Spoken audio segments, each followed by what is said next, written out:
RebelRooster modeling viewers. It's good old Terry on this 7th day of January 2023. First video of the year. First video in quite a while. I'm going to review this Academy 148th A6M2 Type 21. It made quite a hubbub when it came out, and I built it. So let's see what the verdict is. Let's start out with the spoiler. I'll let you see it finished really quick from a couple of different angles, actually a few different angles. I'll let you see it from the back too.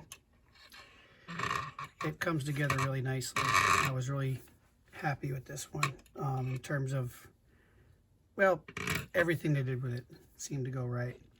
So let's start from the beginning with the box, talk about the instructions, and I'll show you some parts during the build, and then at the end of it I'll tell you the finer points and what I might have done differently if I was manufacturing it.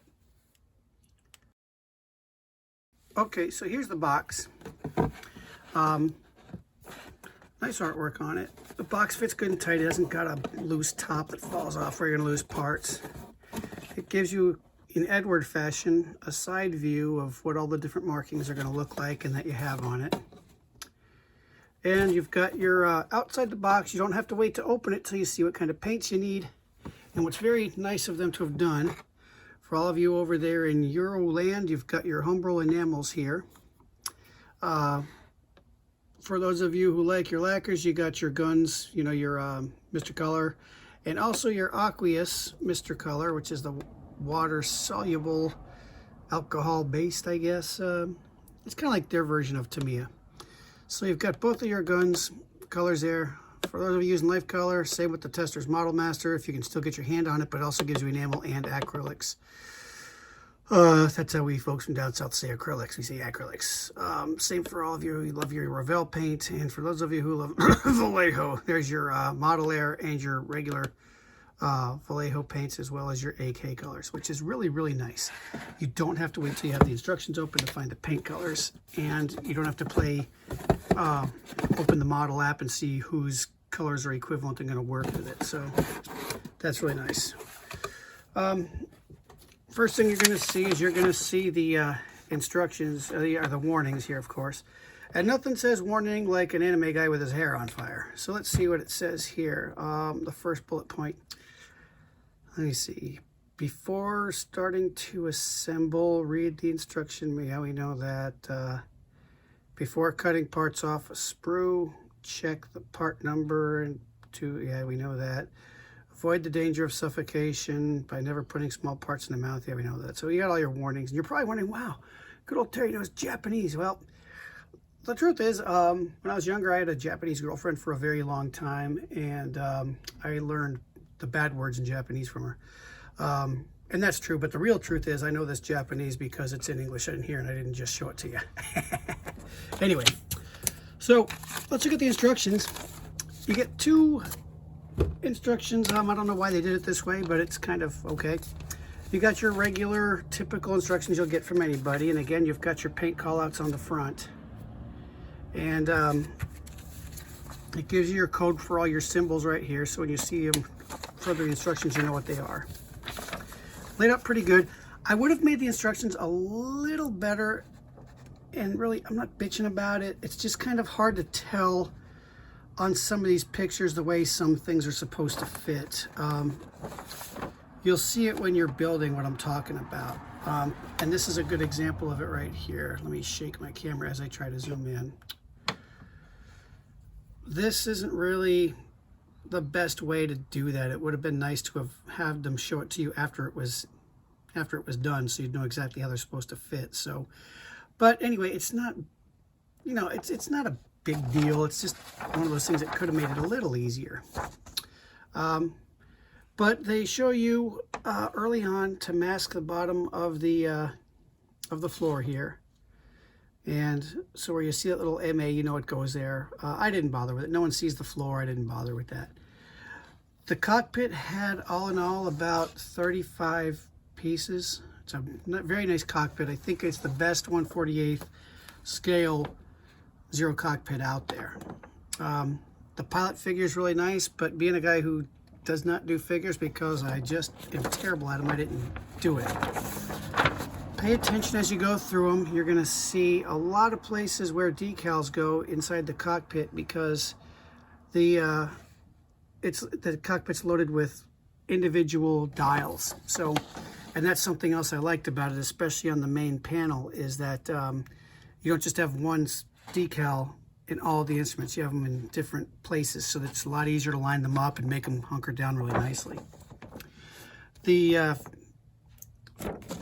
want to talk to you and show you later a little bit more about this step right here. It gave me some trouble.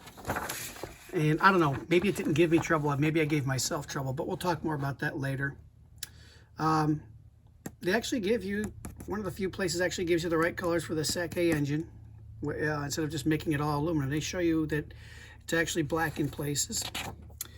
The fit of the engine into the cowl and the exhausts and the propeller, and I especially like the way they did the propeller in that this assembly fits inside the spinner. So when you get to the spinner, I'll show it to you on there, on the completed part. It doesn't have that big ugly line that you have to work down with. The interior wheel well detail is beautiful. The fit is beautiful. I wasn't crazy at the beginning about the landing gear having to be inserted before you put the wing together. I generally like to do the landing gear last, and I didn't like it. But after having done it, and I see that it actually has 3 points of support when you assemble it, these legs aren't going to snap off and break on you when you touch them like most would if you had done it that way. And another thing that really was nice about it is that the way they designed this fitting, you're not going to get a misaligned or cockeyed landing gear where one sticks forward or sideways and the other goes another direction, and then you have to hold it, you know, suspend it in the air and hope that they self-align, or maybe force the alignment and hope it holds together. It was really a pretty clever way to do things. Another pain point with a lot of Zeros are these little doors that go on the base of the legs, and the way the door fits on the strut. Man, it was easy. The fit was just the best I've come across. There's no falling off when you put it on there. They don't snap off when you put it down. And they even give you a little placard decal for the main gear strut, which was really a nice touch. They give you a little spot for a stand if you want to put it there. I didn't. And then when you get further into the assembly, oh, really quickly, if I didn't already pass it. Okay, I didn't. Then you get a second part. This one's a little thicker paper. It's got a little more color on it. You can put the ailerons down. Something about the Type 21s, they would, I don't know how this worked, but they would both be down. You'd think ailerons for a turn would be like this, but this one either has them both down. And I have seen the photographs because I didn't believe it, but the photographs are out there. You can see where they are both down for whatever reason. And you can also have them straight on the wings. And that's going to depend on which of these tabs you cut. And the fit on those, again, like everything else on this thing, beautiful. They also give you two different flaps, two different flap parts, whether you want them extended or retracted. And I tested both. No matter which way you choose it, it fits beautifully.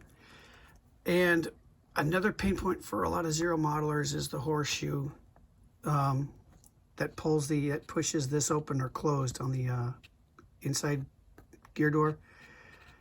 I don't know how they did that, but it just went in there beautifully. Not like, same with these. They didn't fall out or fall over. They just went in so nicely. It was wonderful. And then you get over to the other side. There's your fuel tank, your horizontal stabs, and I'll show you this again when I show you the finished one. Best fitting horizontal stabs. The tail wheel assembly, I like the way they designed it, but I did struggle getting it to fit and look right. And again, I'm gonna blame myself for that, because there's just two areas I had trouble with, and that was this and the forward canopy. Everything else on here was just wonderful, and so I'm sure it was me, but this was a trouble spot for me.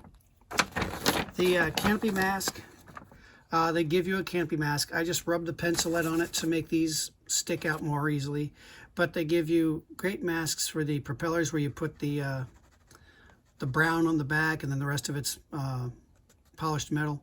So you got that for the back of the blades. Again, there's the floor of the cockpit. And for the wheels in and out, you know, the inside and the outside of them. And you got your choice of either a closed canopy or an open canopy. I'll talk a little bit more about that later. The gun covers. First of all, the detail on the actual gun in the front is really good, but the fit on these things was incredible. Just so easy to put in there. It fit beautifully. It actually fit better than the Tamiya 32nd scale Zeros did. They give you different pieces for the folding wings, whether you want them extended or folded. And I chose folded. Came out nicely. Then they give you the colors in the back for it and where all the decals go, what paint colors should be on it, and what each marking is going to look like.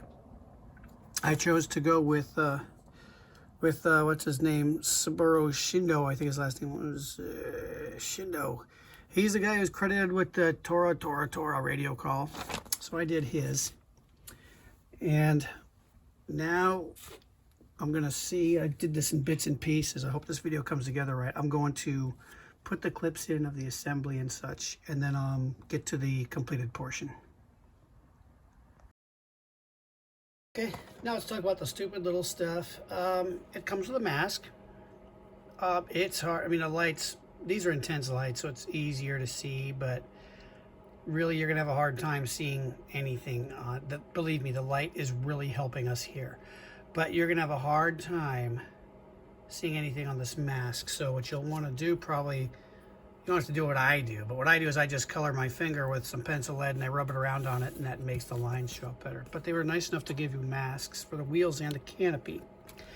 Speaking of the wheels, two things that just, you know, I don't like two-piece wheels. I really don't. There's absolutely no reason to be casting them that way anymore, except to say, hey, we got more parts. But the wheels are two-piece wheels. I'm not a fan of that. But what's irking me more is the weight on these is so exaggerated that these wheels look like they're oval, kind of. So if you got some resin wheels or maybe somebody else's wheels, I might use them, but I'm doing this as an out-of-box demo kit, so I'm gonna just do it out of box and do what they got. So, but I mean, really, this is so exaggerated. This airplane would, you can give it a 10,000-foot runway, would crash off the end because it would never get enough speed to get off the ground with them this flattened. The tail wheel section's separate from the fuselage, which when you build it, you're going to understand why I like that so much. You can actually have open or closed wheels, retracted or extended landing gear, and they actually make a decent option for both. The gear doors are nicely detailed in and out. The wheel's going to cover those stupid pin marks, so even I'm not going to worry about those. Again, the cockpit detail on this, there's lots of cockpit pieces, they're fine. Those of you who are good at figures, I'm not one of them. You'll like the pilot, you can pose the arms. Each arm is individual and the head's separate from the body, so you're probably going to like that too. And though I haven't cut it yet, I have heard from others that you can actually stick them in the seat and it won't look stupid and not let the canopy go on. You won't have to worry about that. The landing gear now, I haven't decided if I like this or not. Let me take this tape off here and separate that for you. I generally like to do my landing gear last, and then put it together, then put it at like one of the last parts.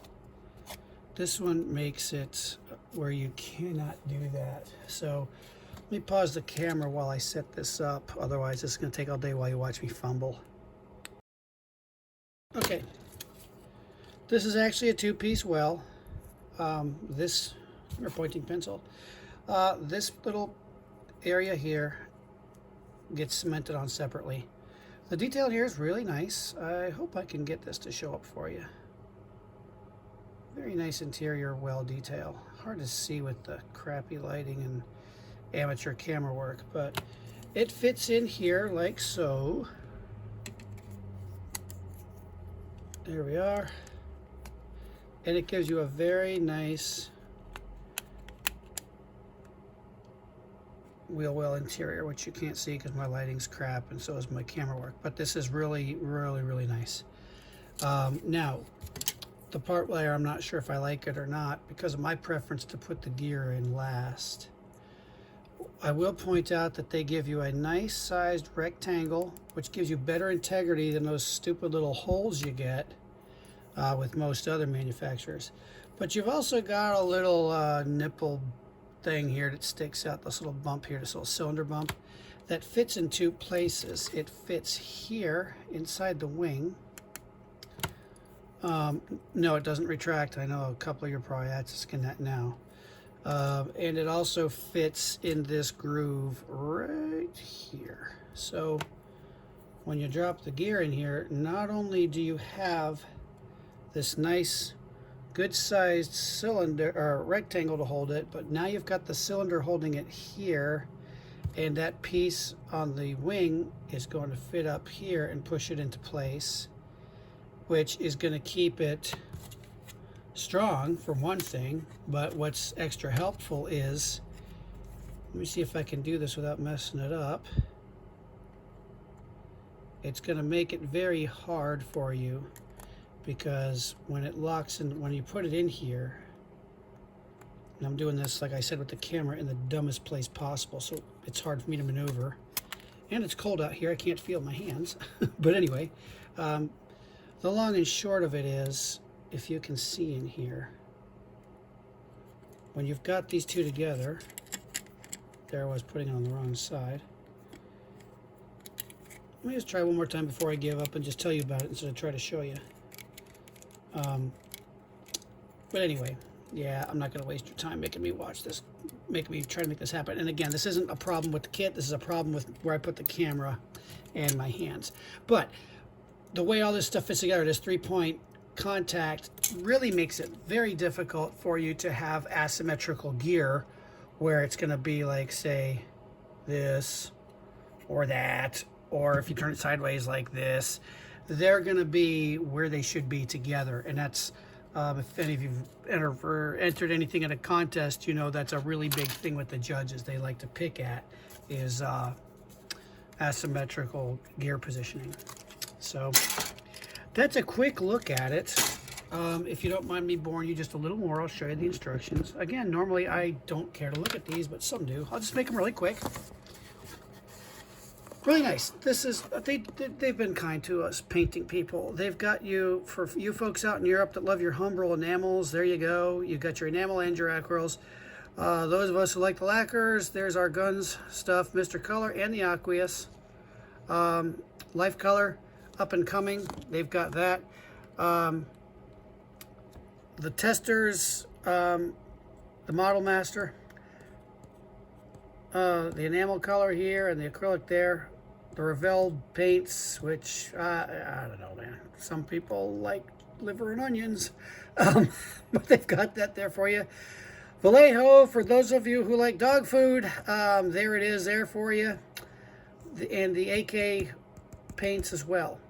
They've got the color callouts for all of you. They got it by the color name, and when you look on the instructions, and it says, for example, on the wheel, here's a 2 and there's a 5. Okay, I need a 2 and 5 for, there's the 2, it's a flat black, and here's the number for each manufacturer. That's very nice of them to do that, because you'll usually get one, at best 2 choices with most manufacturers. So that was really nice of them. They also spared us the 20 pages of warnings. Don't eat this, you know, that kind of stuff. It's pretty short, and I guess they let, you know, Darwin's law take place for those who need it. Again, really quick, the cockpit's really nice and detailed. They've got the panel cut up on the decal sheet to where you don't have one big panel thing, which is a problem for those of us who build a lot of Tamiya kits.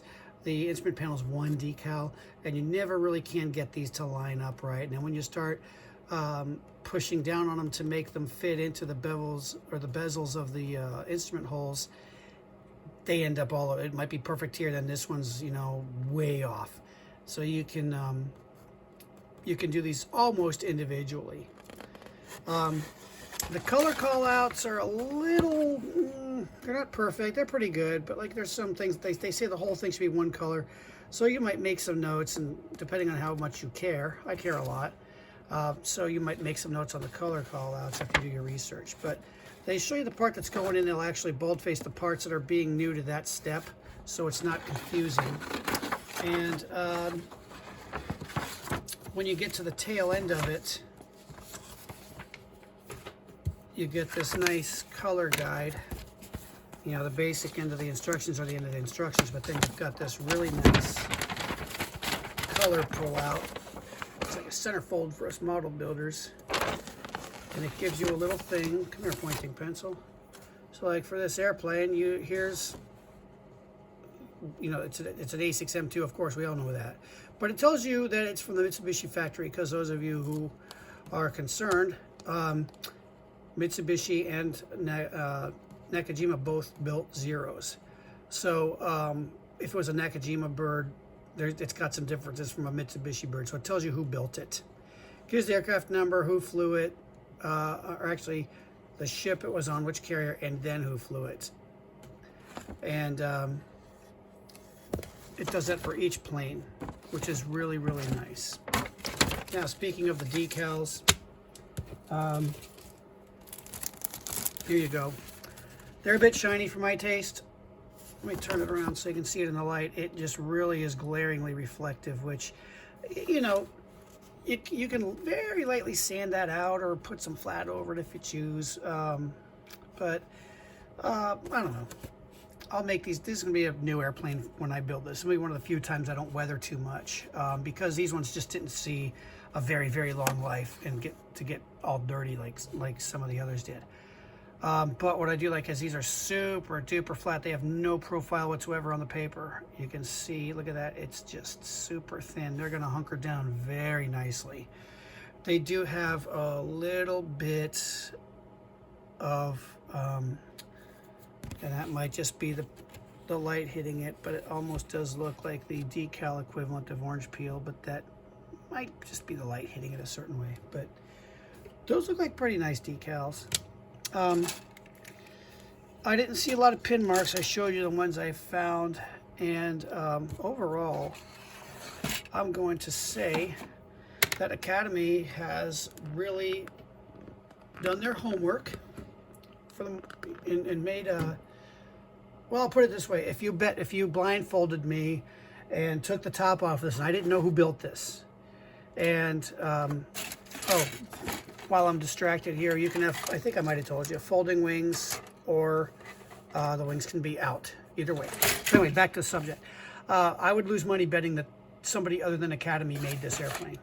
That's how good this is. So that's at first glance, and the dry fitting. Now, let's get to work on it in the next video, and we'll see how it all comes together.